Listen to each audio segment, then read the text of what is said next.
美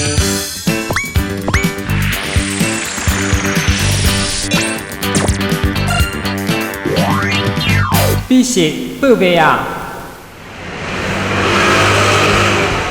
在热煎板上淋上一勺面糊，用工具将面糊推成圆形，再来打个鸡蛋，撒上芝麻，涂上酱料，最后再把配料卷起对切。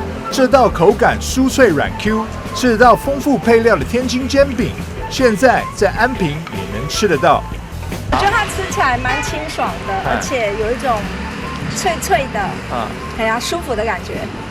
对啊，还不错。然后它还不错，然后口味不会太重，蛮好吃的啊。怎么说？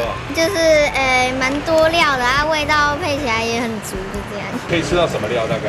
它吃到薄脆、榨菜、葱花、洋葱，然后呢，里面大概就是这样子的配料。天津煎饼它的饼皮呢是由绿豆、小米，然后还有面粉，就是和成面糊，然后把它就是摊成饼状。而且它这个饼就是区别于其他的饼，它比较是软 Q 的，是比较松软的。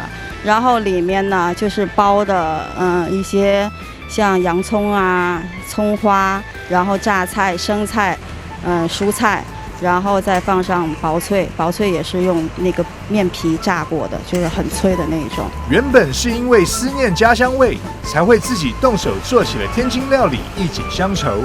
想不到亲友在品尝过孙雪娜的手艺后，都鼓励她可以来做煎饼生意，所以才有了现在这个摊子。因为疫情回不去，所以就一直很想念这个味道。因为我以前就是在天津的时候，就是早餐应该是必备的，就是几乎每天都要去吃。对，来到这里，然后就突然间非常非常想念它。我就在想，就是说，可以自己来做一下。对，然后像思念家乡那种感觉吧。然后还想就是把天津的美食，然后带到台南来，因为我知道可能台南这边天津的人可能来这边的会少一点，可能那边的美食大家还没有尝到，所以我是想把天津的美食一点一点的来带到台南这里。那家煎饼铺位于安平安北路上，每天下午2点开卖，卖完就收摊。喜爱美食的观众朋友不妨走一趟，尝尝看天津姑娘孙雪娜的天津煎饼。记者张硕维，台南报道。